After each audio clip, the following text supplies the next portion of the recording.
Government officer تھا اور اپنے کیریئر میں نے کبھی رشوت نہیں لی تھی۔ میں بہت ایماندار تھا، لیکن میری یہ ایمانداری مجھ سے بڑے افسروں کو آنکھوں میں کھٹکتی تھی۔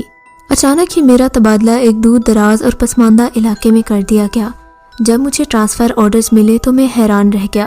یہ ایک شہر کی چھوٹی سی تحصیل تھی اور میرے آبائی علاقے سے پورے 200 کلومیٹر کی دوری پر تھی۔ اب مجھے سرکاری محکمے میں ملازمت کرتے ہوئے 5 سال کا عرصہ بیت چکا تھا۔ میرا نام لیاقت ہے اور گو کہ میں تھا تو سینئر کلرک، مگر محکمے میں میری سیٹ بہت اہم گردانی جاتی ہے۔ یہ پبلک ڈیلنگ کا محکمہ ہے اور روز بے شمار لوگوں کا آنا جانا لگا رہتا ہے۔ کوئی بھی افسر براہ راست پبلک کے کسی بندے سے رشوت وصول نہیں کرتا۔ یہ سارا کام سینئر کلرک کے ذمہ ہوتا ہے، جو اپنا حصہ رکھ کر باقی افسران کی جیبوں میں پہنچاتا ہے۔ میں نے پہلے دن ہی اللہ کو گواہ بنا کر کہا تھا کہ میں ہمیشہ حق حلال کی کمائی کھاؤں گا اور کبھی کسی سے رشوت نہیں لوں گا۔ میں اپنے اس عہد پر سختی سے کاربند تھا۔ افسران نے مجھے بہت قائل کرنے کی کوشش کی، ڈرایا دھمکایا، کئی اوچھے ہتھ کنڈے استعمال کیے، مگر میں پختہ عزم کے ساتھ ڈٹا رہا۔ بالآخر ایڈمنسٹریٹو گراؤنڈز کی بنیاد پر میرا تبادلہ یہاں کر دیا گیا۔ مجھ جیسے کسی اہلکار یا افسر کو سزا دینی ہوتی تو اس کا تبادلہ یہاں کر دیا جاتا تھا۔ افسران نے اپنی دانست میں مجھے سزا دی اور ٹھیک کرنے کے لیے میرا تبادلہ یہاں کیا تھا کہ میرے ہوش ٹھکانے آ جائیں۔ تبادلہ رکوانے کے لیے کوئی میرے پاس سفارش نہیں تھی اور نہ ہی میں نے کسی افسر کی منت کی تو آرڈرز وصول کرنے کے اگلے دن ہی یہاں ڈیوٹی جوائن کر لی۔ میں غیر شادی شدہ تھا اور مجھ پر کوئی خاص ذمہ داری نہیں تھی، لیکن مجھے اپنے بوڑھے والدین کا خیال تھا، کیونکہ والدین کی دیکھ بھال کرنا اولین فرض ہے۔ والدین کا یہ فرض پچھلے کچھ سالوں سے میں اللہ کے فضل و کرم سے پورا کر رہا تھا، مگر تبادلے کی وجہ سے ان کی خدمت سے محروم ہو گیا تھا۔ اب میں ان کو اپنے ساتھ بھی نہیں لے جا سکتا تھا، کیونکہ سب بہن بھائی اسکول کالج میں زیر تعلیم تھے۔ مجھے زیادہ فکر اپنے ماں باپ کی تھی، اس کے علاوہ کوئی خاص مسئلہ نہیں تھا۔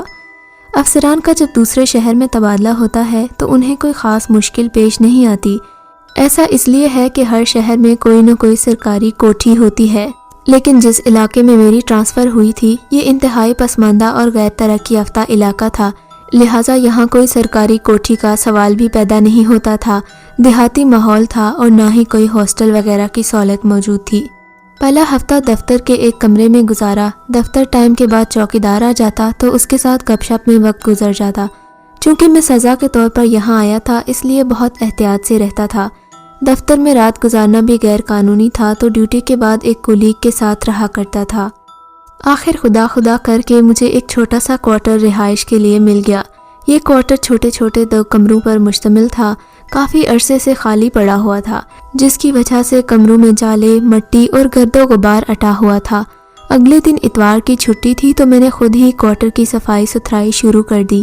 دیواروں سے مٹی گرد ہٹائی، فرش دھویا اور کھڑکیوں کے شیشے اچھی طرح چمکا دیے تھے۔ ضرورت کا سارا سامان بھی میں بازار سے لے آیا تھا اور اللہ کا نام لے کر رہائش اختیار کر لی۔ سارا دن گھر کی صفائی کرتا رہا تو بری طرح سے تھک گیا تھا۔ رات کا کھانا کھا کر عشاء کی نماز ادا کی اور جیسے ہی چارپائی پر لیٹا فوراً نیند کی وادی میں اتر گیا۔ غالباً رات کے 1 بجے کا وقت تھا۔ میں گہری نیند سو رہا تھا۔ اچانک ایک دم ہڑبڑا کر اٹھ بیٹھا۔ مجھے لگا جیسے کوئی وزنی سانپ یا اژدہا میرے جسم پر رینگ رہا ہے۔ وہ وزنی ہونے کے ساتھ ساتھ بہت گرم تھا۔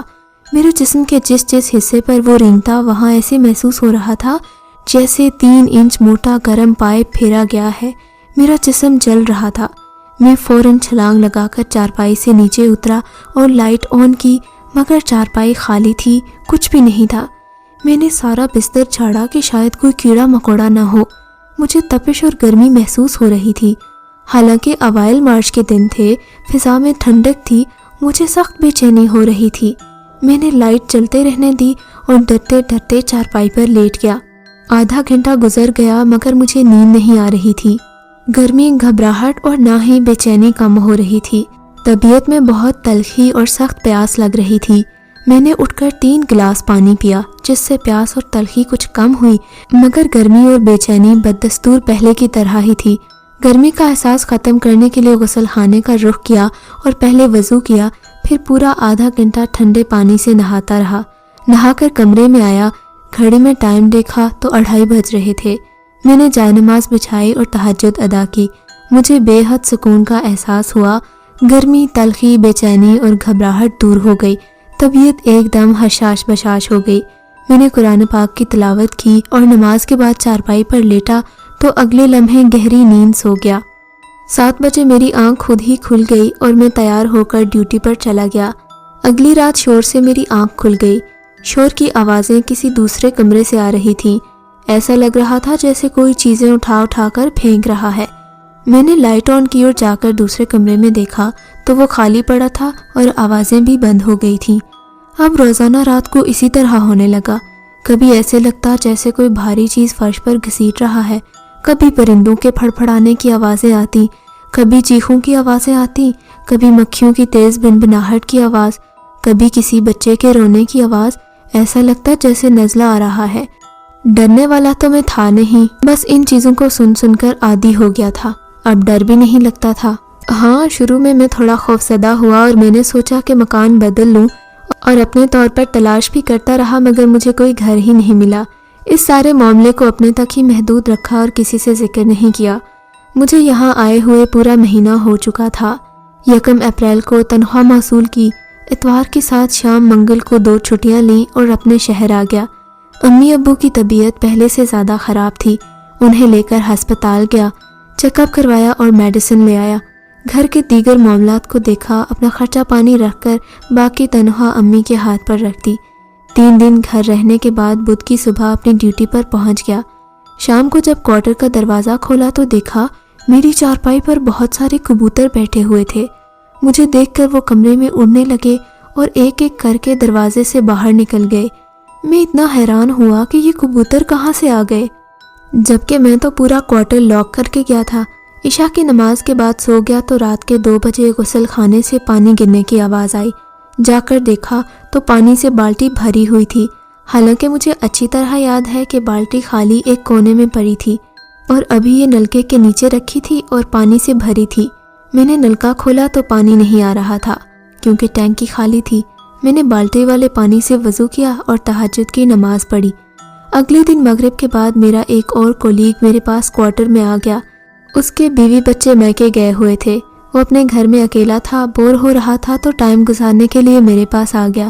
ہم نے اکٹھے رات کا کھانا کھایا اور پھر گھومنے پھرنے باہر نکل گئے۔ رات 9 بجے کوارٹر میں لوٹے تو میں نے اس سے کہا کہ آج رات یہاں میرے پاس ہی رک جاؤ، تم اپنے گھر میں اکیلے ہو تو گپ شپ لگائیں گے۔ وہ مان گیا۔ قریبی ایک گھر سے چارپائی اور بستر مانگا کیونکہ میرے پاس تو صرف ایک چارپائی اور ایک بستر تھا۔ میں نے کولیگ سے کہا کہ جتنے دن تمہارے بیوی بچے نہیں ہیں تم ادھر میرے پاس ہی رات کو رک جایا کرو۔ رات 11 بجے تک ہم باتیں کرتے رہے، پھر سو گئے۔ میرے پاس ایک پرانے ڈیزائن کی گھڑی تھی جو میں اپنے سرہانے رکھ کر سو جایا کرتا تھا۔ رات کے 2 بجے مجھے لگا کہ میری گاڑی کوئی سٹارٹ کر رہا ہے۔ پھر میری آنکھ کھلی تو دیکھا کچھ بھی نہیں تھا۔ ایک دن شام کا وقت تھا۔ میں نے اپنی گھڑی اور پرس اپنے بستر کے سرہانے رکھا اور باہر برآمدے میں مٹی کے تیل والے چولہے پر چائے بنانے لگا۔ چائے کا کپ لے کر کمرے میں آیا تو دیکھا پرس اور گھڑی غائب تھے۔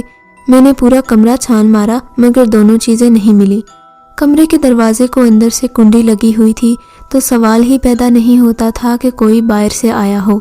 اب مجھے سچ مچ پریشانی ہونے لگی تھی کیونکہ پرس میں میری پوری تنخواہ تھی اور اگلے دن میں نے گھر جانا تھا۔ دوسرے کمرے میں بھی جا کر دیکھا، اپنی جیبیں ٹٹولی مگر بے سود۔ تھوڑی دیر بعد مغرب کی اذان ہوئی تو وضو کرنے غسل خانے میں گیا تو دیکھا میرا پرس اور گھڑی وہاں پڑے ہوئے تھے۔ میں نے فوراً پرس کھول کر رقم گنی تو وہ پوری تھی۔ میں نے اللہ کا شکر ادا کیا۔ مجھے اس کوارٹر میں رہتے ہوئے کوئی 3 مہینے ہو چکے تھے۔ اب ہر روز کوئی نہ کوئی ایسا واقعہ ہونے لگا۔ حیرت کی بات یہ تھی کہ مجھے ذرا بھی ڈر اور خوف محسوس نہیں ہوتا تھا۔ میں یہاں اکیلا رہتا تھا مگر ابھی تک مجھے کسی قسم کا نقصان نہیں ہوا۔ میں نماز باقاعدگی سے پڑھتا تھا اور ان باتوں پر یقین نہیں رکھتا تھا۔ یہ بھوت پریت اور چڑیلیں مجھے افسانوی باتیں لگتی تھیں۔ خیر، ان پراسرار واقعات کا سلسلہ جاری رہا۔ میری روزمرہ کی اشیاء خود بخود غائب ہو جاتی، پھر خود ہی مل بھی جاتی۔ کبھی خود بخود پنکھا چل جاتا، اسی طرح خود لائٹ آن ہو جاتی، مگر میں ان سب باتوں سے بے پرواہ وہاں رہ رہا تھا۔ 6 ماہ کا عرصہ یوں ہی بیت گیا۔ ایک رات میں سو رہا تھا کہ اچانک میری آنکھ کھل گئی۔ میری چارپائی زمین سے اٹھی ہوئی تھی اور کمرے میں گھوم رہی تھی۔ صاف پتہ چل رہا تھا جیسے چارپائی کو کسی نے اپنے کاندھوں پر اٹھا رکھا ہے۔ مجھے اس رات بہت ڈر لگا اور خوف سے پورا جسم پسینے میں بھیگ گیا۔ میں نے آیت الکرسی کا ورد شروع کیا۔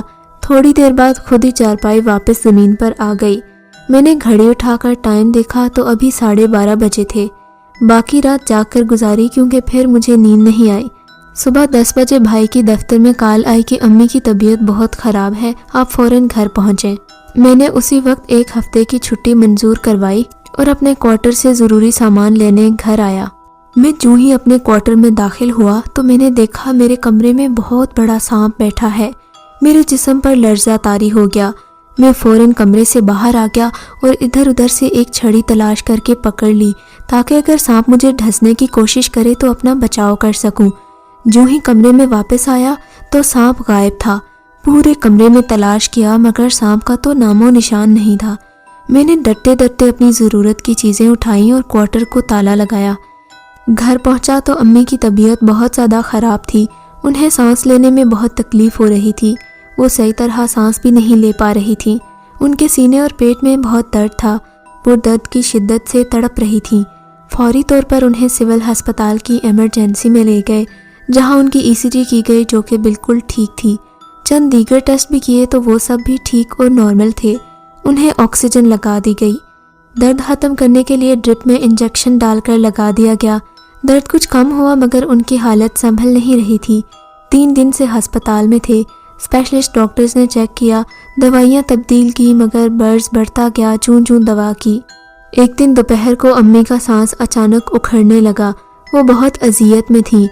ڈاکٹر نے فوراً آ کر چیک کیا اور ایک ٹیکہ لکھ کر دیا کہ جلدی سے لے کر آؤ۔ میں نسخہ لے کر ہسپتال سے باہر میڈیکل سٹور پر آیا تو وہاں ایک عورت کھڑی تھی جس نے اپنی گود میں 1 سال کا بچہ اٹھایا ہوا تھا جو تکلیف سے تڑپ رہا تھا۔ اس عورت نے مجھے خدا کا واسطہ دے کر کہا، بابو میرا بچہ بہت بیمار ہے، میرے پاس پیسے نہیں ہیں، پلیز مجھے بچے کے لیے دوائی لے دو۔ ساتھ ہی اس نے ایک نسخہ میرے آگے کر دیا۔ مجھے وہ عورت بہت لاچار لگی۔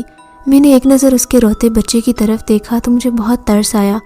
میں نے میڈیکل سٹور والے سے کہا کہ تم اسے دوائی دے دو، میں تمہیں بل ادا کر دوں گا اور جلدی سے یہ انجیکشن بھی دے دو۔ نسخہ دیکھ کر وہ کہنے لگا کہ یہ انجیکشن یہاں سے نہیں ملے گا، ہے تو سستا مگر بہت نایاب ہے، کئی دنوں سے شارٹ ہے، آپ رکیے میں کسی بڑے میڈیکل سٹور سے پتہ کرواتا ہوں۔ اس نے PTCL پر کہیں فون کیا، اس کے پاس انجیکشن تھا۔ اتنے میں عورت کی دوا اس نے لفافے میں ڈال دی تھی۔ اس کا 800 روپے بل بنا جو کہ میں نے ادا کر دیا۔ وہ عورت میڈیسن لے کر چلی گئی اور مجھے دعائیں دیتی ہوئی ہسپتال کی طرف گئی جہاں اس نے بچے کو انجیکشن اور ڈرپ لگوانی تھی۔ چند ہی منٹ بعد دوسرے میڈیکل سٹور سے ایک لڑکا موٹر سائیکل پر میرا مطلوبہ انجیکشن لے کر آ گیا جس کی قیمت صرف 300 روپے تھی۔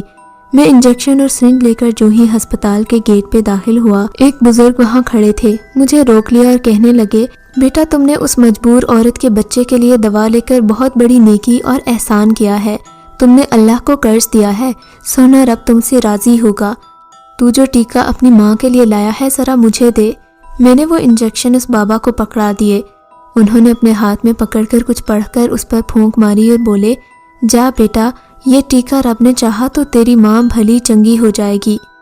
میں جانے لگا تو بابا جی بولے، اور ہاں سنو، تم پچھلے 6 مہینے سے جو کچھ برداشت کر رہے ہو مجھے سب پتہ ہے، تم ایسا کرو کل 10 بجے شہر کے باہر جو قبرستان ہے وہاں آ جانا، میں تمہیں پیتل کے گھنے درخت کے نیچے ملوں گا، سب کچھ بتاؤں گا، اب بس جاؤ اور جلدی سے اپنی ماں کو یہ ٹیکہ لگواؤ۔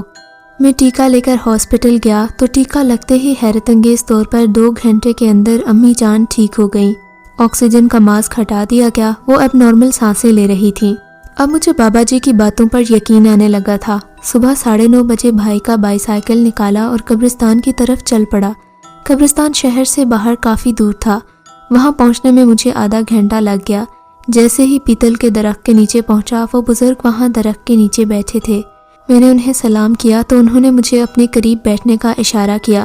چند لمحوں بعد وہ گویا ہوئے اور کہنے لگے، بیٹا تم جس کوارٹر میں رہتے ہو وہ ایک عرصے سے خالی پڑا ہے، وہاں ماورائی مخلوق نے ڈیرا ڈال دیا ہے۔ جب تم شفٹ ہوئے تھے انہیں تمہارا یہاں رہنا بہت ناگوار گزرا، مگر تم ان سے اس لیے ابھی تک بچے ہوئے ہو کہ وہ اہل ایمان اور کلمہ گو ہیں، بلا وجہ کسی کو نقصان نہیں پہنچاتے، بھلے انہیں تمہاری دخل اندازی اچھی نہیں لگی مگر وہ تمہیں نقصان نہیں پہنچائیں گے کیونکہ وہ امن پسند ہیں۔ ہاں لیکن شرارتیں کرنا ان کی عادت ہے، وہ تمہیں جان بوجھ کر تنگ کرتے ہیں۔ تم نے اچھا کیا کہ آگے کسی سے اس معاملے کا ذکر نہیں کیا، ورنہ وہ تمہیں بھی نقصان پہنچاتے۔ اب تم ایسا کرو کہ آئندہ بھی اس بات کو چھپا کر رکھنا اور کسی سے تذکرہ نہ کرنا۔ دوسری بات کہ اس کوارٹر میں ہی رہائش رکھو اور اس بات سے خوفزدہ نہ ہونا، ہمیشہ باوضو رہنا، اور چوتھی بات جو دوسرا کمرہ خالی پڑا ہے اس کی روزانہ صفائی کرتے رہنا اور اس میں روزانہ شام کو مغرب کے وقت اگر بتی سلگانا یا پھر کوئی خوشبو بکھیر دیا کرنا۔ اور ہاں، جمعرات کو آدھا کلو گوشت کوارٹر کی چھت پر پھینک دینا۔ اب میں تمہیں ایک وظیفہ بتاتا ہوں، وہ تمہیں روز پڑھنا ہوگا۔ ہاں مگر دھیان رکھنا کہ اس میں کوئی زیر زبر کی بھی غلطی نہ ہو۔ میں نے بزرگ سے کہا کہ اگر وہاں پر ایسی مخلوق رہ رہی ہے تو مجھے وہ گھر چھوڑ دینا چاہیے، لیکن کہنے لگے کہ اس میں بہت بڑی مصلحت ہے جو فی الحال ابھی تم سمجھنے سے قاصر ہو، ہاں کوئی وقت آئے گا۔ اتنا کہہ کر وہ خاموش ہو گئے، پھر کہنے لگے اپنی تعلیم کو آگے بڑھاؤ، خوب محنت کرو، اللہ کسی کی محنت کو ضائع نہیں کرتا۔ جیسے ہی چھٹیاں ختم ہوئی میں واپس اپنی ڈیوٹی والے شہر پر پہنچ گیا۔ ان بزرگ کی بتائی ہوئی تمام باتوں پر عمل شروع کر دیا، ان کا بتایا ہوا وظیفہ اچھی طرح یاد کر لیا۔ ایک دن میں نے ڈرتے ڈرتے اللہ کا نام لے کر نہا دھو کر باوضو زمین پر چٹائی بچھا کر بیٹھ گیا، آنکھیں بند کر کے وظیفہ پڑھا تو مجھے محسوس ہوا کہ میرے پاس کوئی بیٹھا ہوا ہے۔ میں نے سلام کیا تو اسی وقت جواب ملا، پھر حال حوال پوچھا، اسی طرح چند ایک باتیں مل کر کیں، پھر درود پاک پڑھا۔ اب کبھی کبھار میں ان سے چند ایک باتیں کر لیا کرتا تھا۔ میرے ساتھ اب کسی قسم کی شرارت نہیں ہوتی تھی، امن اور سکون تھا۔ وہ مخلوق میرے ساتھ بہت دوستانہ انداز میں رہ رہی تھی، مجھے پورا اطمینان تھا کہ وہ لوگ مجھے نقصان نہیں پہنچائیں گے۔ حسب معمول ہر ماہ کے یکم کے بعد میرا گھر چکر لگتا تھا۔